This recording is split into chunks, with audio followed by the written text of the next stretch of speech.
2023 is going out with a bang. You got Willie Simmons potentially leaving FAMU. Meanwhile, Texas Southern still has no head coach. Oh, yeah, it's locked on HBCU. Play my music. You are Locked On HBCU, your daily podcast covering HBCU sports. Part of the Locked On Podcast Network, your team every day.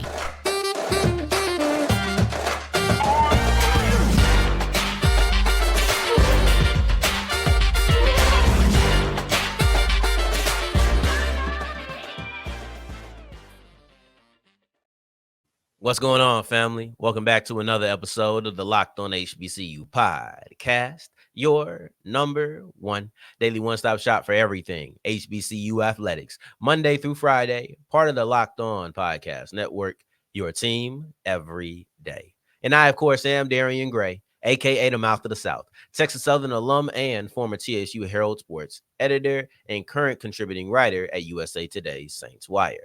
Thank you for going on this journey with me, making Locked On HBCU your first listen of the day, every day. And remember, just because the mic cuts off does not mean that the journey is over. Just means it's time to follow me on Twitter at South Exclusions.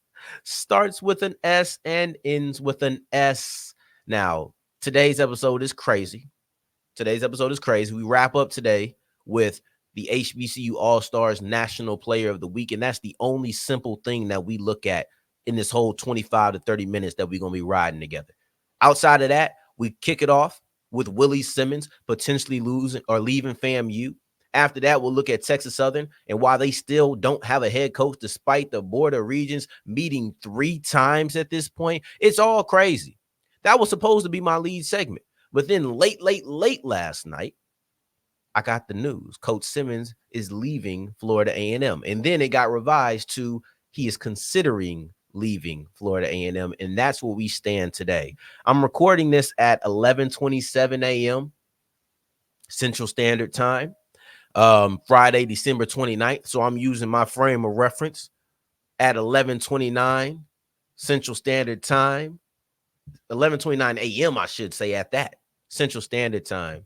Friday, December 29th. So just so we know where I'm speaking from, if anything happens after that, that ain't here. As long as I press publish before any other news happens, this is still accurate. And if it isn't, then I'll come back and re-record it. But that's how it was, where we're working on the fly because we don't know how quickly these things can happen. We've been down this road before. We've been down this Willie Simmons Power 5 or FBS, whatever, because it's been multiple schools. It's been Tulane, it's been South Carolina, it's been now Duke. So we've been down this road before, and guess what? We're going to continue going down this road over and over and over until Willie Simmons says, I want to go there, because we know that he has consideration. We know that he's considering, and we're not the only ones that knows it. So if he passes up on this job, but we know he considered it, other people will offer him these positions. And Willie Simmons, to me, first off, let's put it out there. This is the farthest that I feel like we went. It feels like this is the only real serious consideration. Sometimes his name was thrown out there, but this Duke job, because he's been offered the Duke running backs coach job, this feels like the deepest we've ever went into this rabbit hole. But I'll say this, in my opinion, Willie Simmons is too good of a head coach for people to not seek him out to be on their coaching staff. He just is. But I don't think that this is the job that he should leave for. Coach Willie Simmons has done a phenomenal job at FAMU, right? And he's built himself up enough leverage to be able to wait for the right job if he's going to leave. And for me, the right job is a quarterback's coach job if you're going to go positionally. I know that he's been offered the running back's job at South Carolina. Now he's been offered that job here at Duke, but he's a quarterback's guy. We know that's his strength. So I believe that he should be able to sit back, wait, say, I can get a QB job somewhere else. Or maybe he can get an offensive coordinator job elsewhere. You've seen Jerry Mack, Central to Rice, North Carolina Central to Rice, right? So I think that he could do something very similar. I think he could do something like maybe a head coach on a group of 5 level. I think that with a couple of more years here at FAMU, he could really make himself an even hotter commodity than he clearly already is. Willie Simmons is a fantastic coach. I'm not going to come on here and write the eulogy. I'm saving some stuff just in case he does leave, because I don't want it to be just a wash and repeat of today's segment if he leaves. So I'm not writing a eulogy. I'm telling you, you need to stay, right? Selfishly, I want Willie Simmons to stay because I enjoy to cover him. When you listen to him talk, he's always going to give you information. He's going to be honest with you. He's not going to be short with you. And FAMU's just better with him. But if I take my selfish side out and I just look at it objectively, I believe that with another year, maybe a couple of more years at FAMU, he'll have even more leverage if he does want to leave. He can be a quarterback's coach. He could be an offensive coordinator. And I think he could even position himself to be a head coach on a group of 5 level if these next couple of years work out right for him. And for those reasons, I say, wait. I understand that you and Manny Diaz worked together at Middle Tennessee State. I get it. I understand the relationship you got with him and his kid. Like, I think his son, Diaz's son, is a FAMU grad assistant, right? I understand the relationship and I understand the pull. But for me, the opportunity could be larger. So let's just wait. Let's just hold off. Let's not do it yet. But if he were to leave, I've already seen people connect Ed Reed to him. And it was a report, I can't remember from where, and I could be getting got because Ed Reed's been in everything. Ed Reed has been involved in every single coaching vacancy this offseason in the SWAC except for Southern. That's the only one. He done put himself into the TSU mix. He was in the Grambling mix for real. He didn't do anything with Southern. But then you look at, I'm surprised, honestly, if Alcorn didn't say bye to Fred McNair and then welcome in Cedric Thomas immediately, we probably would have seen Ed Reed say, hey, Alcorn, holla at your boy. But like, he's actually been connected to FAMU. Okay, this is interesting.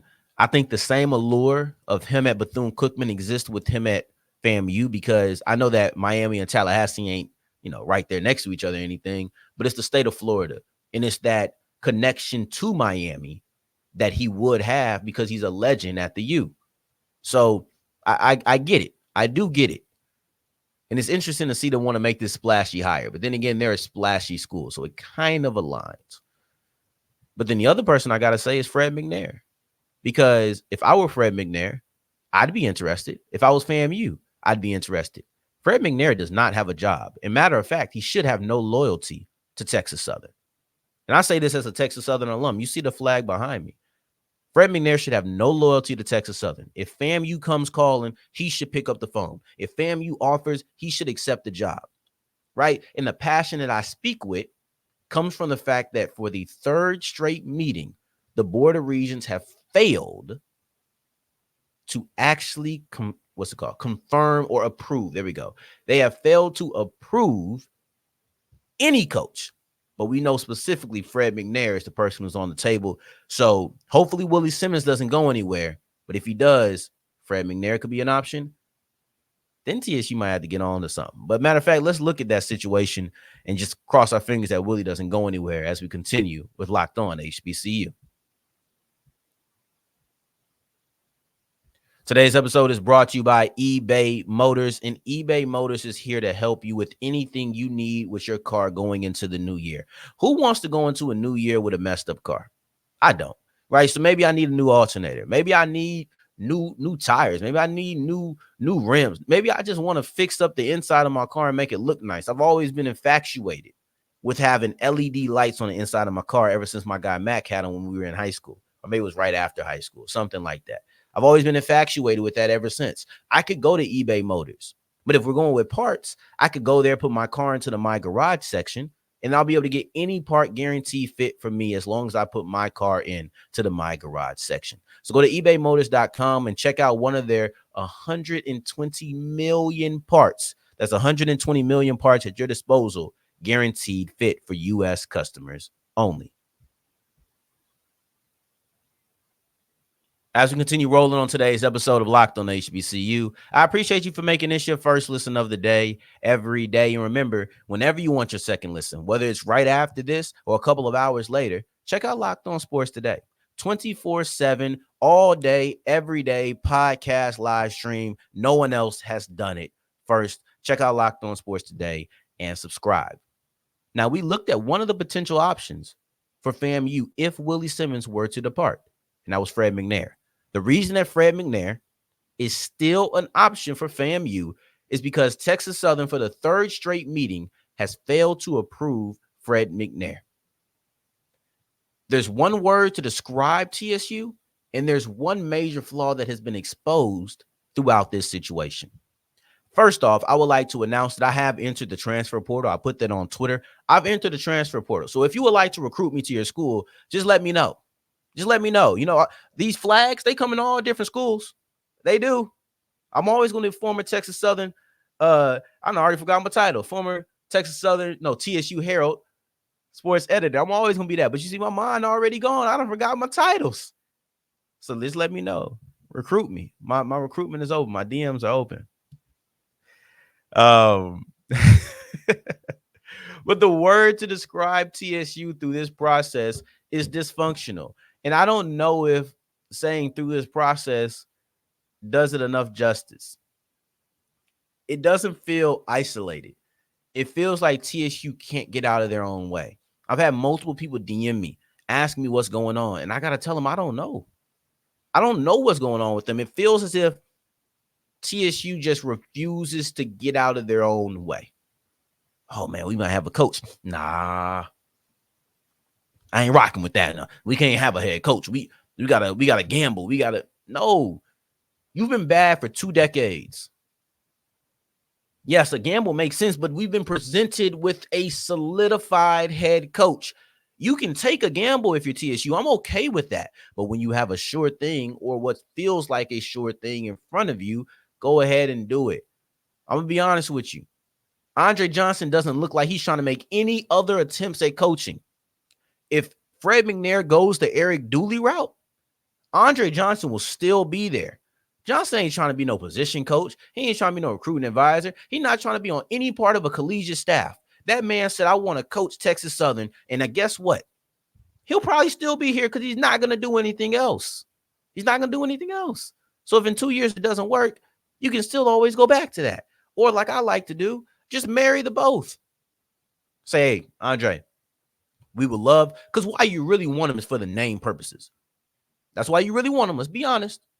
TSU, you really want Andre Johnson because of the name Andre Johnson. Well, just talk to him and say, we would like to bring you on as a wide receiver coach. We'd like to bring you on as an assistant head coach. We'd like to bring you on as the head of recruiting. Whatever it is, you can still have him and Fred McNair together. Now, I don't know if Fred McNair would like to go for that because he might feel like that was option number 2, and I always got to look over my shoulder. But that's why this is dysfunctional. If you want to use a lesser word, you can say they look bad, but there's no positive adjectives to apply to TSU in this situation. So now you look at the major flaw. The major flaw is that the Board of Regents should not have this much power. They shouldn't. Can somebody tell me why they do? I don't know, man. Like, to me, when you look at the Board of Regents, this is a gross misusage of their power. This is a gross misusage of their power, and it showcases the flaw in what is required. Why do we need a unanimous vote from the Board of Regents? From everything I'm hearing, it seems as if only a couple of people are out. If you got 2 people who aren't on Fred McNair's side, why are we treating this like a jury where it has to be unanimous? Now the jury's hung. Why do we even need everybody to agree? You have your person. Kevin Grange brought him in, said, we want Fred McNair. Take a vote. If he's approved, then he's approved. If more people say yes than no, let's go ahead and get it done. This is not Art Briles. Fred McNair is not Art Briles. This is not a man who is followed by controversy. When Kevin Granger brings McNair to the table, the Board of Regents to be able to say, okay, yes.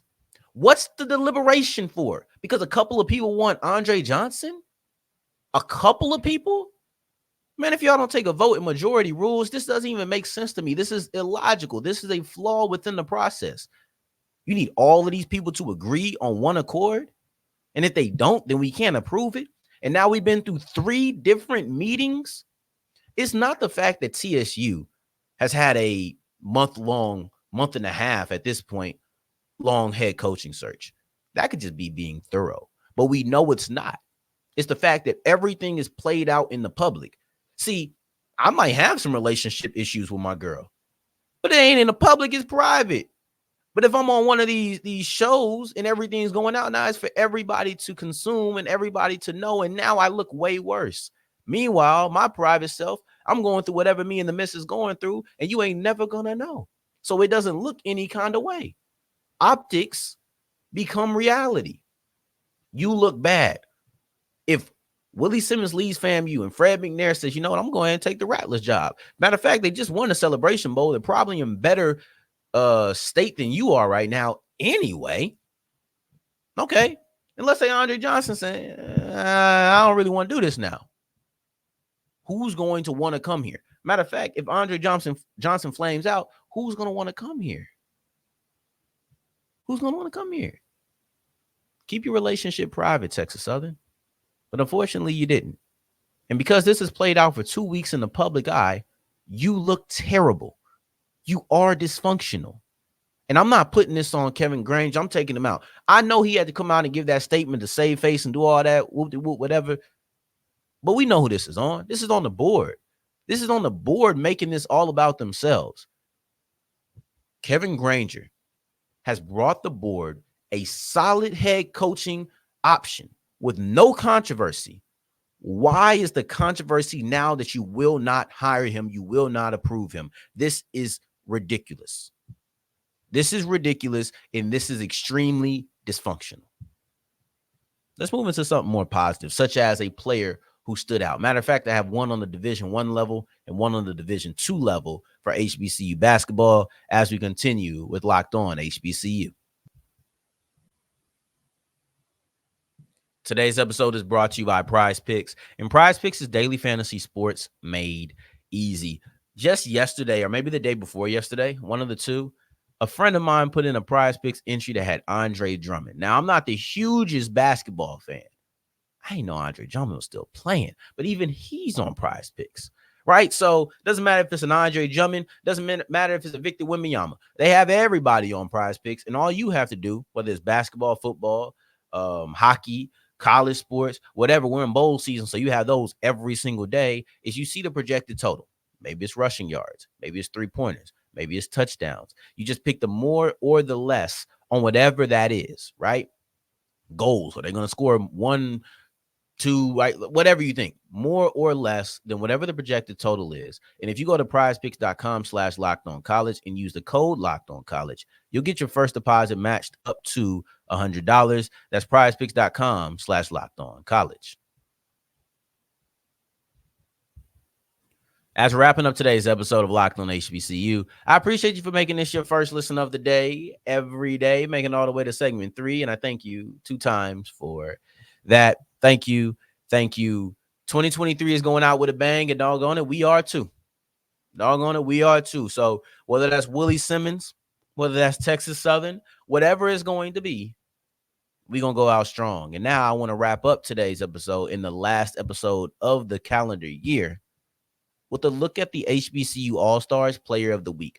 I'm thinking about using this to replace the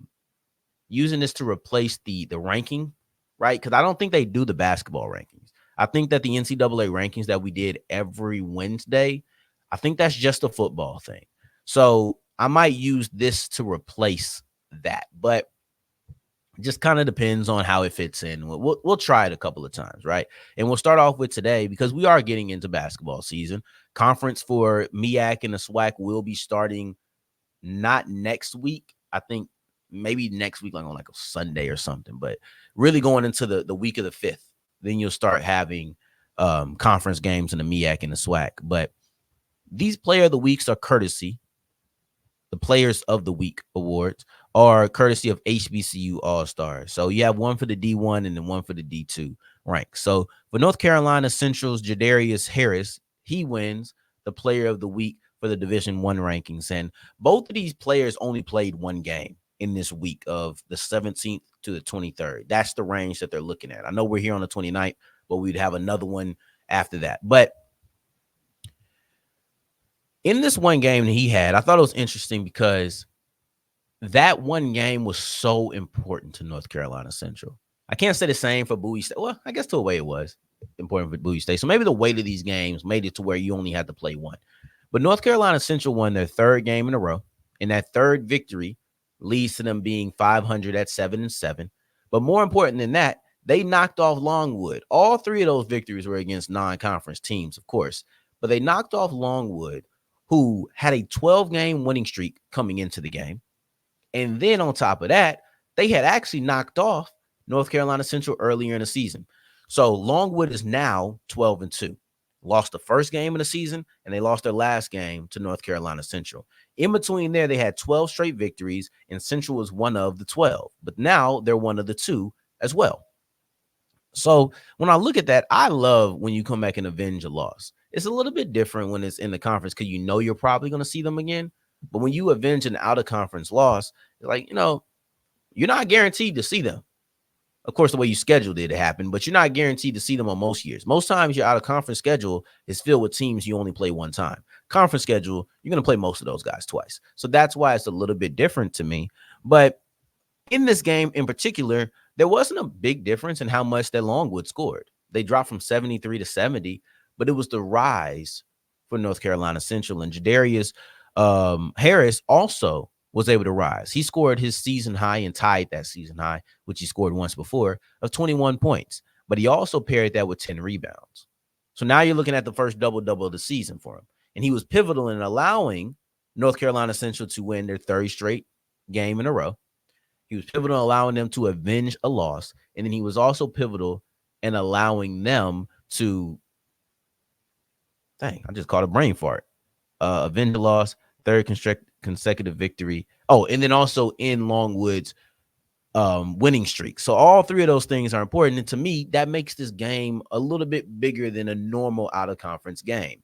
But then you look at Bowie State, and that's Joel Webb, who he came into the game, had 16 points, 8 rebounds, 2 assists, and 3 steals. So a little bit of everything, right? He scored his season high of 16. He was able to bring in 8 rebounds, which wasn't a season high or anything, but he was still able to bring down a strong amount of rebounds. And he was second on the team in both points and boards. Then you look at 2 assists, so a slight amount of facilitation, right? But that's not what he did overly much.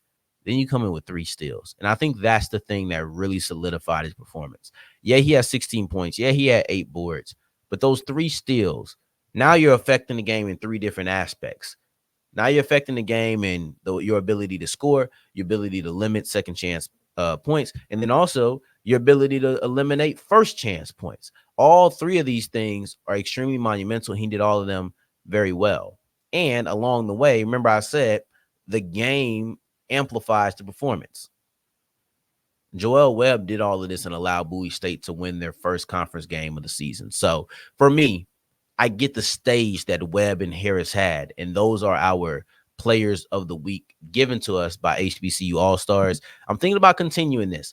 I don't know what I'm going to do Monday because this Willie Simmons situation is up in the air. That could be solidified and resolved by the weekend. If it is, I'll probably cover that.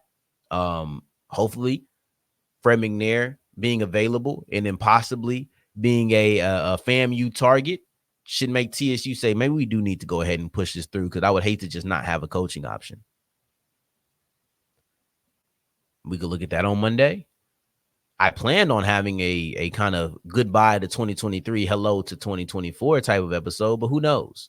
And one thing I would like to add to that, it feels like the Board of Regents is waiting for Fred McNair to say, I'm just going to bow out. That's what I want to add.